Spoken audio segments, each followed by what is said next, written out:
দশম গ্রেড সহ ৩ দফা দাবিতে দ্বিতীয় দিনের মতো কর্মবিরতিতে সরকারি প্রাথমিক বিদ্যালয়ের শিক্ষকরা। কেন্দ্রীয় শহীদ মিনারে টানা অবস্থানরত শিক্ষকরা সকাল থেকে বিভিন্ন স্লোগান দিয়ে আসছেন। তারা জানিয়েছেন, দাবি পূরণ না হওয়া পর্যন্ত কর্মবিরতি ও অবস্থান কর্মসূচি উভয়ই চালিয়ে যাবেন। সোমবারের বৈঠকে ইতিবাচক সিদ্ধান্ত না আসলে আরও কঠোর কর্মসূচি দেওয়ার হুঁশিয়ারি দেন তারা।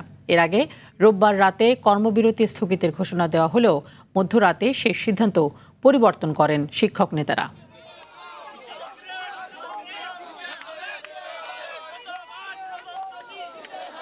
আমাদের আজকে সরকার দীর্ঘদিনের লাঞ্ছনা বঞ্চনা দীর্ঘদিনের নিষ্পেষিত করার কারণে আজকে আমরা এই মাঠে এসে দাঁড়াইছি।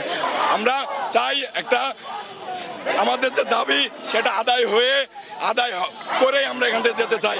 আমরা ওই সভাতে আমাদের আশানুরূপ যে ফলটা আমরা ওটা চাচ্ছি, যদি আমাদের আশানুরূপ ফল হয় তো আলহামদুলিল্লাহ আমরা সবাই যার যার অবস্থানে আমাদের বিদ্যালয়ে ফিরে যাব। কিন্তু আমরা যদি আমাদের কাঙ্ক্ষিত ফলটা না পাই তাহলে আমরা আর ফিরছি না, আমরা আমাদের দশম গ্রেড নিয়ে তবেই ফিরবো।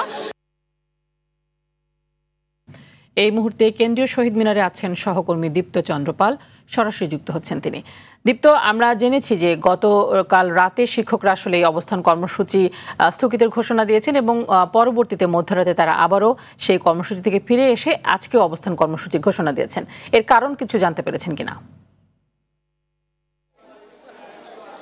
তানি, যেমনটি আপনি বলছিলেন যে সকাল থেকেই যে এই অবস্থাটি আমি বলছি যে কর্মবিরতির কথা, গতকালকে কিন্তু তারা যে অর্থ মন্ত্রণালয়ের সচিব এবং গণশিক্ষার যিনি সচিব রয়েছে তার সঙ্গে দীর্ঘ প্রায় ৩ ঘন্টা বৈঠক করেছেন। সন্ধ্যার পরে আসলে এই বৈঠকটি অনুষ্ঠিত হয় এবং ওই বৈঠক থেকে একটি আশ্বাস তাদের দেওয়া হয়েছিল। সেই আশ্বাস অনুযায়ী তারা কর্মবিরতি প্রত্যাহার করলেও অবস্থান কর্মসূচি প্রত্যাহার করেনি। তারপরে যখন বৈঠকের যে শিক্ষক নেতারা যখন কেন্দ্রীয় শহীদ মিনারে আসেন সবার সঙ্গে আলোচনা করে তারা কিন্তু আবার সেই কর্মবিরতিতেই ফিরে যান, পাশাপাশি অবস্থান কর্মসূচি তো আছেই।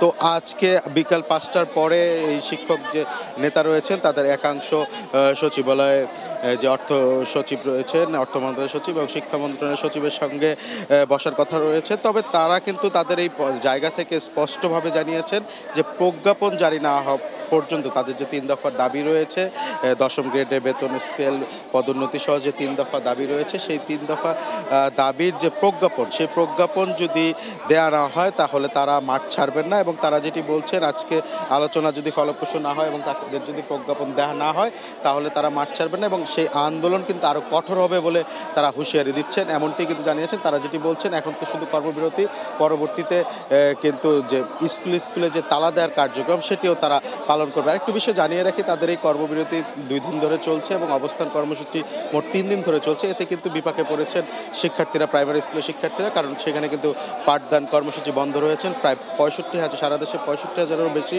শিক্ষা প্রতিষ্ঠান রয়েছে প্রাইমারি, সেখানে প্রায় 4 লাখেরও বেশি শিক্ষক রয়েছেন। তারা যেহেতু কর্মবিরতিতে গিয়েছেন সেক্ষেত্রে কিন্তু প্রায় সরকারি প্রাইমারি স্কুলে প্রায় 1 কোটির মতো শিক্ষার্থী তারা পাঠদান থেকে বিরত রয়েছে। তো তানি, এই ছিল আমার কাছে কেন্দ্রীয় শহীদ মিনার থেকে সবশেষ তথ্য। তানি। দীপ্ত, ধন্যবাদ আপনাকে।